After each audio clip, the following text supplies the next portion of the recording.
falar aí agora de mais uma API da HTML5.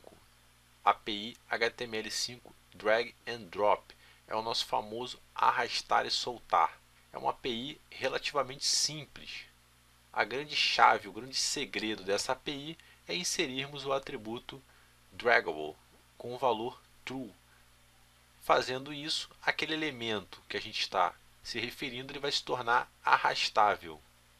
Então eu posso tratar aí de uma série de eventos em HTML5 Drag and Drop. Quais são os eventos que eu posso tratar para aquele objeto que está sendo arrastado? Evento Drag Start, o objeto ele começou a ser arrastado, como o próprio nome já diz, Drag Start.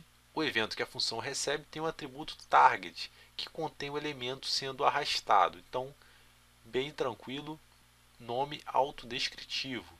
O evento drag indica o objeto que está sendo arrastado. E o evento drag_end indica que a ação de arrastar terminou. Então, drag start, drag_end. Então, esses são eventos daquele objeto que está sendo arrastado. Agora nós vamos ver eventos do objeto que sofre a função de arraste. O objeto aí que é o motivo da ação. Quais são os eventos que eu tenho? Evento drag_enter quer dizer o seguinte, ora, o objeto sendo arrastado ele entrou no objeto target. Então, os elementos estão ali alinhados. Drag_leave, o objeto sendo arrastado, ele deixou o objeto target. Ele estava sobre o elemento e agora ele deixou aquele elemento.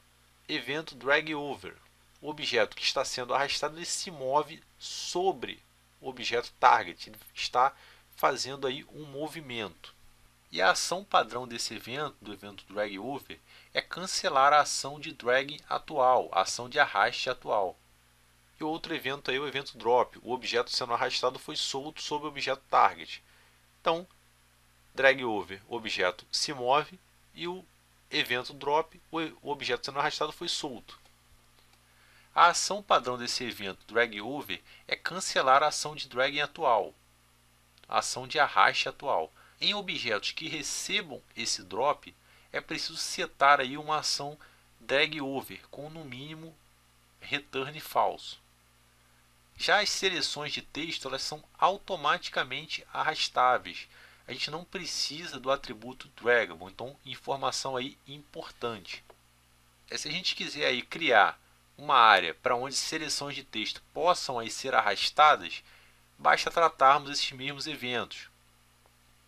Resumindo, todas as funções de tratamento de evento de drag, elas vão receber aí um objeto de evento que vai conter uma propriedade chamada de data transfer.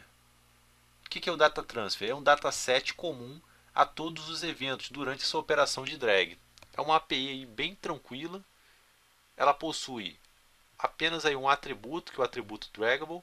Devemos informar com o valor true e devemos aí nos ater aos eventos. Então, o que pode vir a ser cobrado em prova? É essa parte inicial dessa API HTML5 Drag and Drop. Então temos aí um exemplo, apenas aí para fins ilustrativos, apenas para a gente saber como que funciona HTML5 Drag and Drop.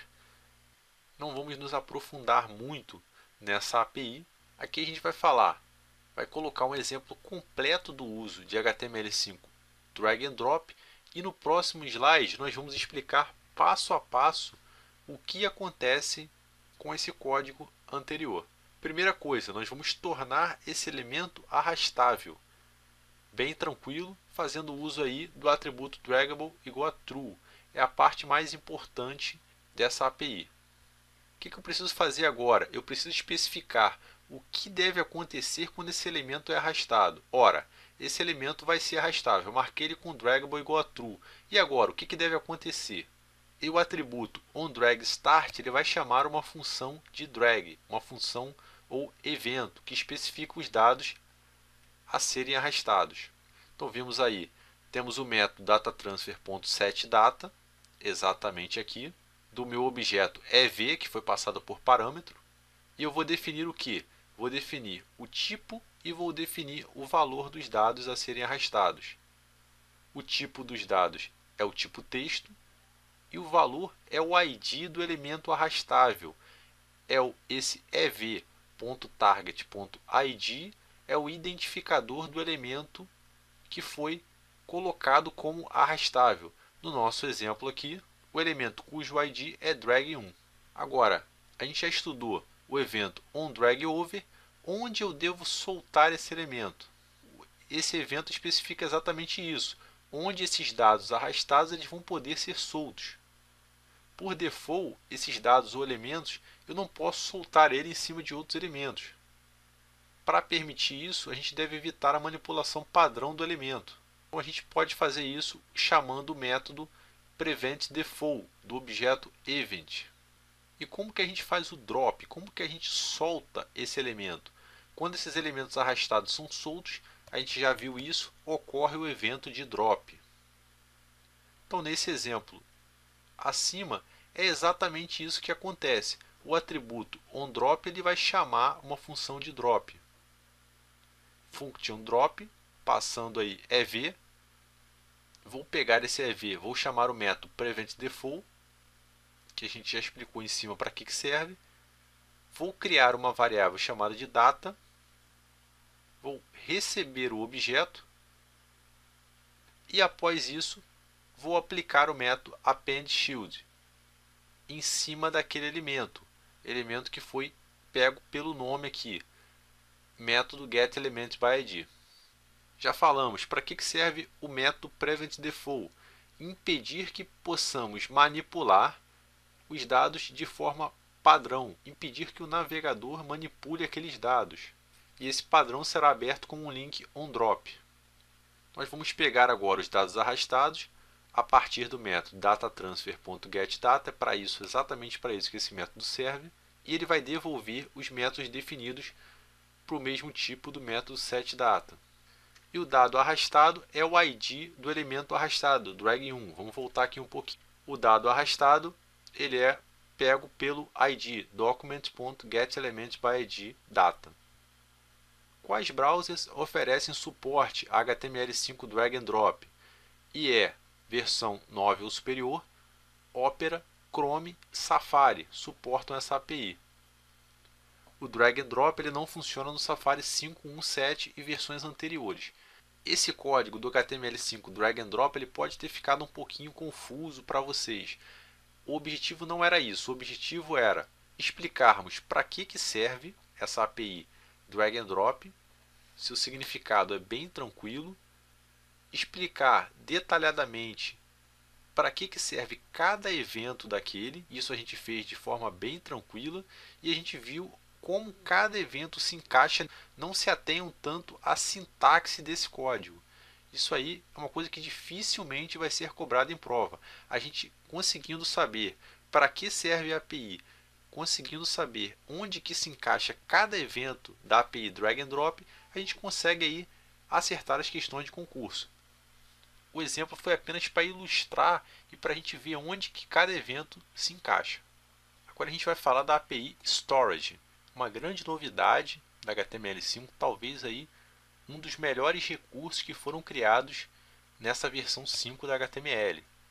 E essa API ela vem resolver um grande problema de versões anteriores do HTML, que é a questão dos cookies, questão do armazenamento local.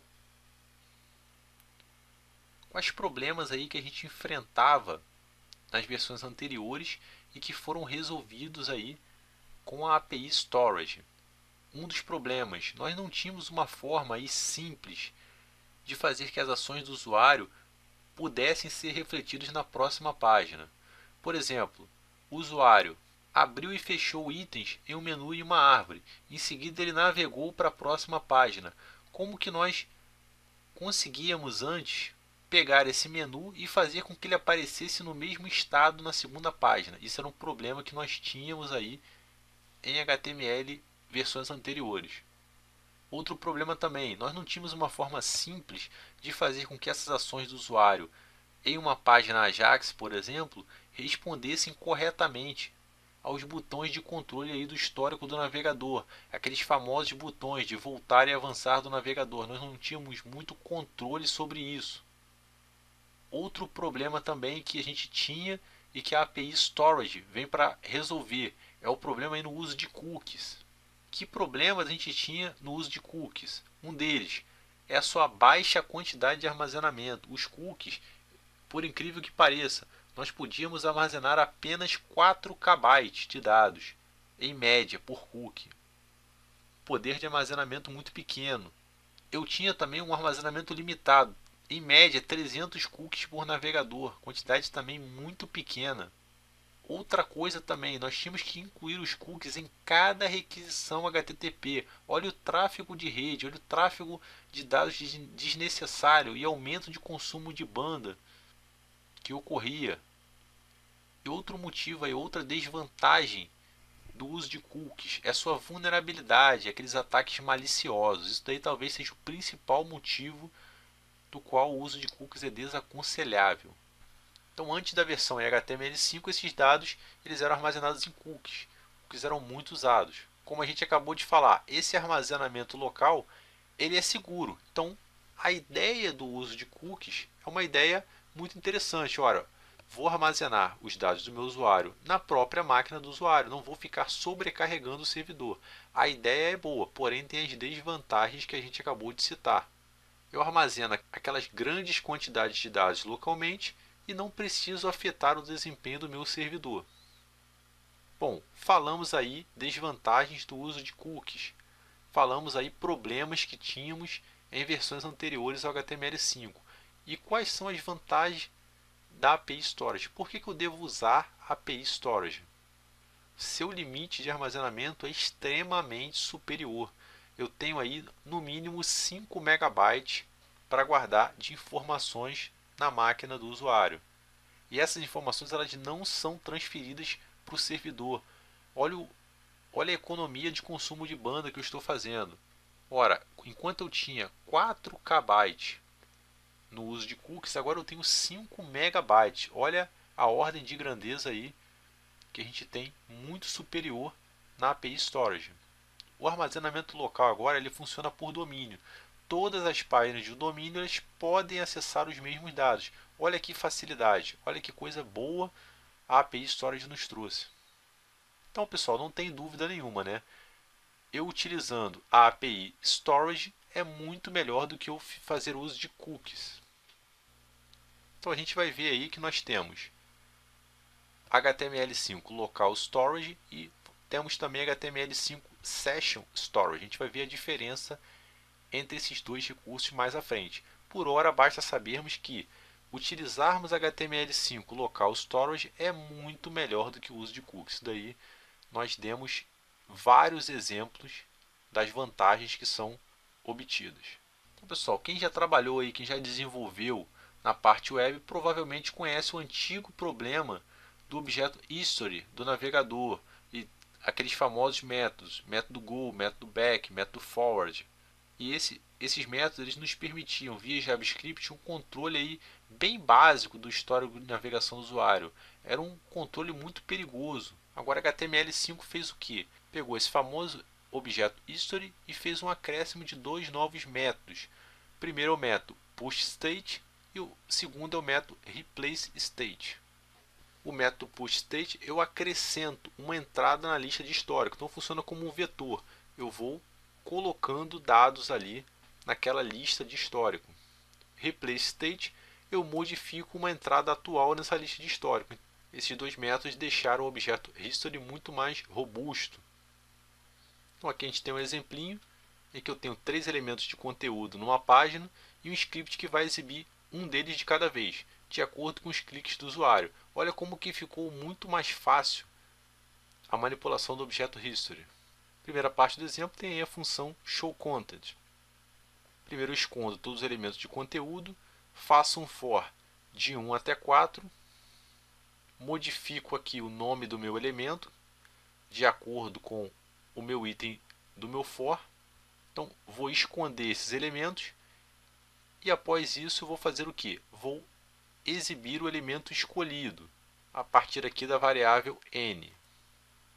Agora eu vou fazer o que? Vou fazer que esse script ele acrescente uma linha de histórico na seleção de cada elemento. Outra função aí agora, função showPage, vou esconder todos os elementos de conteúdo. Novamente, faço um for de 1 a 4, escondo os elementos de conteúdo e exibo o elemento escondido, código bem parecido com o anterior. E agora, na minha última função, na função showContent, eu mostro o conteúdo escondido chamando a função showPage e eu salvo a página atual no histórico, fazendo uso do método novo que a gente acabou de conhecer, método pushState. Então vou colocar uma nova entrada no meu objeto history a partir aí de um par chave-valor. A chave é o elemento page (n), a variável que é dinâmica, e o meu valor é um conteúdo também dinâmico. Então salvo essa página atual no histórico e posso recuperar a qualquer momento que eu desejar. Ficou muito melhor o objeto history na versão 5 da HTML. Temos aqui, ó, fazendo isso, cada vez que o usuário escolher um item no menu, então o usuário vai lá e pode clicar em qualquer item do menu. Esse elemento será exibido, conforme a gente viu na nossa codificação, e eu vou acrescentar uma entrada nova no meu histórico. O usuário vai poder acessar esses itens de histórico usando até o botão de voltar do navegador, e cada vez que ele usar esse histórico, será disparado um evento chamado de popState. Para nós completarmos esse script, nós vamos tratar esse evento, o evento onPopState que está aqui embaixo. Temos aqui a parte do showPage que a gente já viu, a parte do showContent e a parte que faltou. Quando o usuário navegar no histórico, mostraremos a página relacionada. Então, finalizando o nosso exemplo, vamos tratar o evento onPopState, que vai ser disparado cada vez que ele usar o histórico. Ele vai receber uma função.